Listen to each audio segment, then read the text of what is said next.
Welcome back to the fourth episode of the SaberSystem, a proven framework for beating DFS. My name is Jordan Chan. I'm the head coach here at SaberSim. And in this episode, we're going to be going through and doing late swap for a live MLB slate.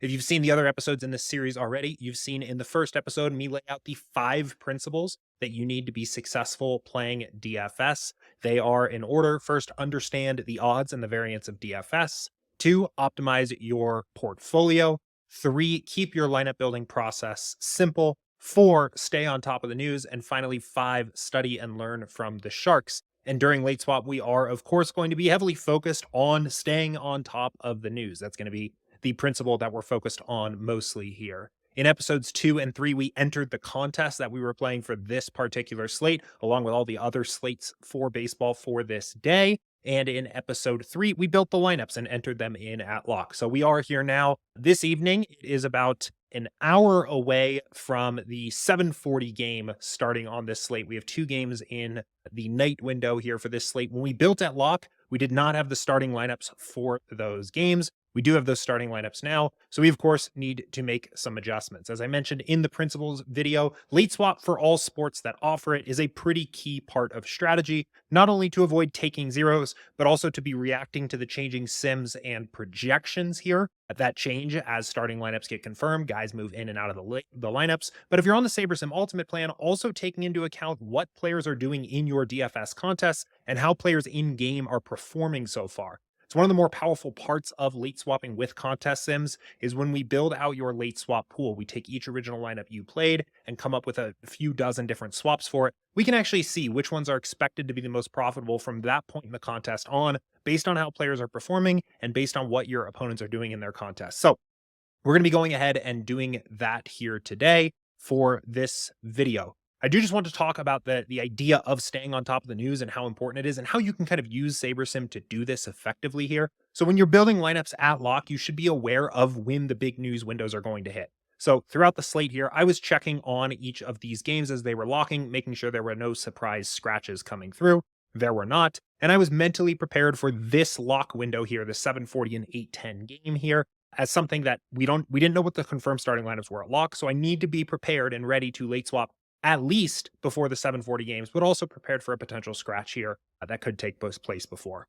There are a few useful tools on SaberSim that can make this a lot easier to keep track of here. You'll first see this quick swap icon in the upper left. It's going to let me know that we have some players that were not in the expected lineup here. I had a big stand on the Dodgers when we built before lock, so I certainly want to make sure I get this late swap in effectively. We have a few guys that aren't expected to play here. Want to make sure we get them out of our lineups, but also the notification center on SaberSim here. If I pull this up here in the upper right, this little bell will pull up the notification window, and I've already closed the notifications that showed up for this particular slate. But by default, we'll send you notifications to your desktop here if you are allowing them on SaberSim when a player is out. So basically, if this red lightning bolt were to go red on any of your slates that you've played and you have your browser open, even if you're doing something else, you'll get a notification there saying that they're out. You can also turn a significant projection change notification on if you would like. This can be useful, especially in a sport like NBA, I would say is probably where this is a little bit more useful, where maybe a player was expected to be in the starting lineup. They're not out. If you played them a lot, you're not going to get a notification with this off, but you can send yourself a notification if their projection drops significantly by turning this notification on.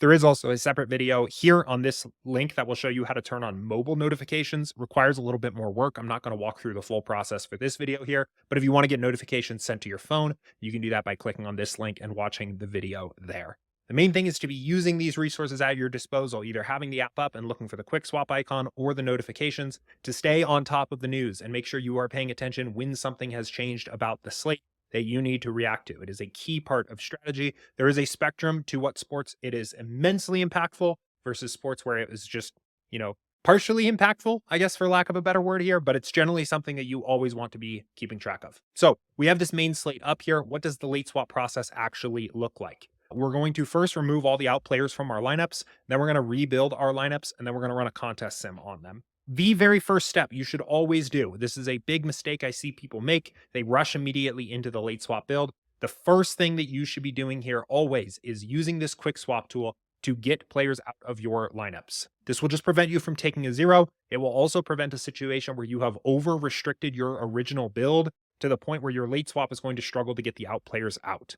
There are a lot of times when potentially on a night like this, where a lot of players have since gotten scratched and we need to get them out, that if you have a heavily restricted build where you've set a lot of exposures, rules, things like that, you may have trouble using a late swap build to get those players out. So we're going to do this first. When it is hitters in question, and in this case, it's all hitters, I like to first quick swap from the best from the same team, and we'll try to make as many swaps as possible. You see, we have this Nick Ahmed cannot be swapped from 45 lineups here, but for most of these, we were able to keep our stacks intact. What I'm going to do now is then quick swap the remaining Nick Ahmed lineups for as many as possible here. We're going to get other players into all of those seats. There are 3 lineups here left where the quick swap would not work. We either didn't have enough salary in the given lineup to swap somebody in. We right now have 3 lineups that still have Nick Ahmed who's not in the starting lineup. But we've removed all of the other out players from our lineups here, maintaining our stacks as much as possible. So we'll go ahead here and click download entries and just get those uploaded. And we'll know that now our lineups are as competitive as possible at the moment. We're not going to take a 0 with the exception of those 3 Nick Ahmed lineups. That doesn't actually show up very often. Goes to show you how important late swap is on this slate. But we have done what we can here to remove the out players from our lineups. Now, the reason you want to do this, again, is if something were to happen, if the internet goes out right now, I'm not able to do the rest of my swaps. That takes 2 seconds to do, gets the out players out. It also just makes the late swap easier. The late swap is not as concerned about removing those out players out, and the lineups are just a little bit easier to build. Next step, let's run the late swap. So what I'm going to do is I'm going to click the late swap build here, and I'm going to keep everything grouped all together here. So you have one big decision point here on your swap method. You have 2 choices. You can clone the current settings from your build, which is going to take anything that you did in your original build here and clone it into the late swap, or you can choose to use the default settings. My general preference here is to use the defaults. Now that comes from the fact that I often have not made a lot of changes in my original build. So the difference between default settings and the late swap build are not that different. And also, I want to get the most value out of the late swap as possible. I know that the starting lineups change for these teams, but I don't know dramatically how this slate strategy has changed. I haven't followed this particular example very closely. Even if I had taken stands at lock, at this point, now that enough has changed on the slate, I'm willing to give them up rather than try to see to figure out if I still want to be taking those particular stands. If I ran the late swap contest sims and now SaberSim said that Philly was the best stack to move a lot of my Dodgers exposure to, I wouldn't want a minimum exposure set on the Dodgers to prevent that from happening if that's what SaberSim thought was the optimal option. But if you are a more opinionated player and you want to retain the work you put in before lock, you're probably going to want to use clone current build settings. So it is up to you there.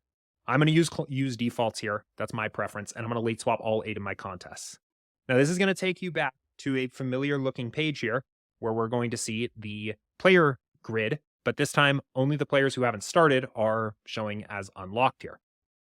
So what we want to do now is we are going to make the 2 changes to DraftKings projections again here to make sure that we are abiding by the rules. Otherwise, I'm going to leave the settings about how I had them before lock here. And I'm just going to change the swaps per lineup to make that as large as possible. So you can make swaps per lineup basically as large as possible before pool size becomes 5,000. That's not a really good way to say it, but basically swaps per lineup is just pool size divided by number of lineups, and pool size cannot be greater than 5,000. So type in a big number here. SaberSim will make it as big as possible. I also generally get in the habit of turning min salary off for late swap builds. You don't always have to do that, but especially in a situation like tonight where a lot of players ended up not in the lineup, we only have 2 games left. And I know that some of my players were already not able to be swapped out because Nick Ahmed was not able to be swapped out of a handful of lineups using quick swap. I don't want salary to potentially restrict my build and prevent me from getting players that aren't even playing out of my lineups. So I'm going to turn min salary off, but otherwise I'm going to leave this pretty straightforward here and just click build lineups. So now what's happening is for each of my 213 original lineups I played, we are rebuilding the best possible swaps based on the new simulations. We're getting 23 new potential swap options for each original lineup that I played. So we'll give this just a second to build here. Then we can run a contest sim and see which ones are the most profitable options to swap into for the remainder of the slate, the last 2 games.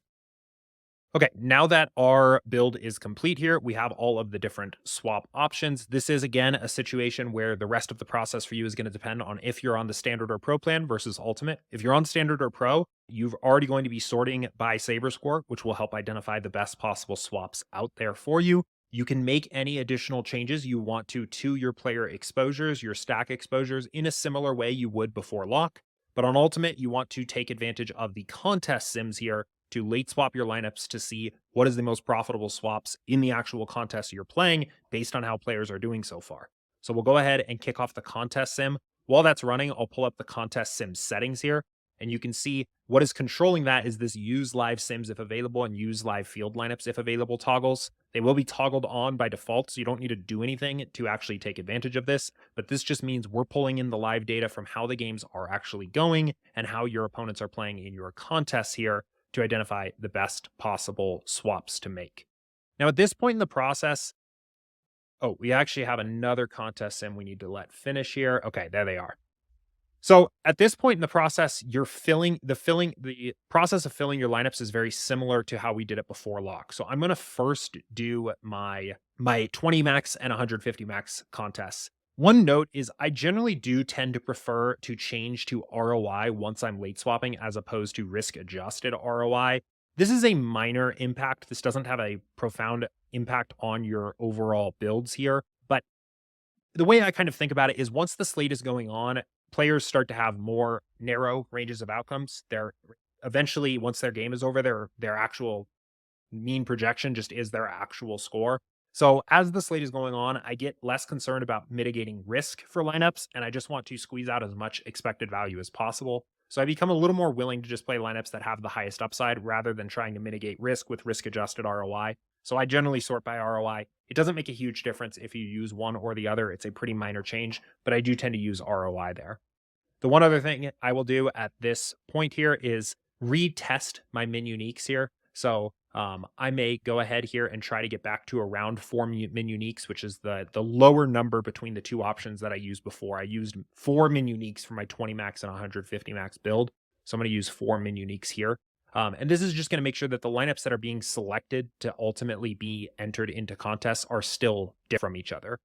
Be aware of the fact that cranking min uniques really high during a late swap build can sometimes have the effect of removing lineups from your pool because we don't have enough lineups here to match up to the number of lineups that you actually need on the slate. So just be aware here of that. I noticed my lineups here actually dropped down to 212. I think it was supposed to be 213. I am a bit concerned that I may have one lineup where Nick Ahmed is thrown in as a one-off at min salary at shortstop, and he might not be removable from the lineup at all. I don't know if there's another shortstop low enough salary to put in there. So I think that's why this went down to 212. But basically, you just want to make sure. So I wouldn't want to go to 5 min uniques here because at that point, to get 5 min uniques, it's just not going to swap 18 of my lineups here from my pool. And I don't want that. So I'm going to go back to about 4 min uniques, which is what I had before. If 4 min uniques was giving me a lower number here, then I would actually just even keep going lower. By this time in the slate, it's perfectly fine to lower your min uniques here. Your lineups were heavily diversified at lock. I may even consider actually going down to 3 min uniques here to just try to avoid playing worse swaps purely to diversify at this point in the slate. So the next step here is we want to enter the lineups into the contest the same way we did before. So in this case, we already know what child lineup, what original lineup was already played into all the contests. So SaberSim knows what swaps go into what contests here. So the way I typically do this is when sorting by the 20 max and 150 max for the late swap, we'll just uncheck these again here and save the 20 max and 150 max contest. And then we'll go back and now change the sorting method to the daily dollar here and save those to the single entry and the 3 max. And now what this is going to do is it's going to make sure that the best possible swaps based on the single entry and 3 max contest sim go into those contests. The best possible swaps in the 20 max and 150 max contests here go into those contests. It is also a little bit fun to just kind of poke around here and look at the live data so you can see I am having, I would say, probably not a great night in terms of actual results. It looks like I have maybe this one lineup that looks like it's performing fairly well here. It's got an expected ROI quite a bit higher than whatever it was at lock. But my other lineups quickly from there go down by quite a bit. I'm curious if I change my min uniques at all, if that changes anything. It doesn't appear to. So my best possible lineups here after that have a decent sim ROI here, but 500% ROI on like a $1 contest is again just going to be basically $5 here. So this seems like my best actual sweat. It doesn't seem like it's going to be a fantastic night of DFS, but that's okay. That comes back to understanding the odds and remembering that that's the average outcome that we're expecting here. But occasionally you will have that big slate where you sit down to do this late swap and your top lineup sim ROI will be 50,000 and you know that you have a sweat that night, which is also quite a bit of fun. So now that our lineups are actually entered in here, what we're going to do is just download selected entries and get those back uploaded to DraftKings here. And the good news is at this point, our quick swap icon has turned back to gray, which means SaberSim is detecting we have removed all of the players that were out from our lineups. So we're all good here. We should have no more Nick Ahmed. We can actually go into DraftKings here and just verify that real quick and see.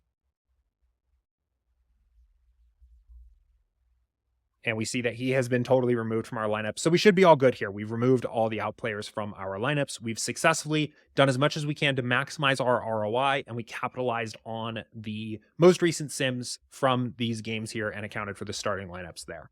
In the final video of this series, I'll be going through back into this slate here and looking at it from a contest flashback angle. I'll be looking to see how I graded out in our post-contest sims to see if SaberSim thinks that I played this slate well in hindsight based on after what my actual opponents played in my contests, and also going through and looking at a few of the top players to see how they approach this slate. If there's anything I can learn from them, things that jumped out to me based on their exposures versus mine, things like that. So stay tuned for the last video. Thanks for watching and good luck.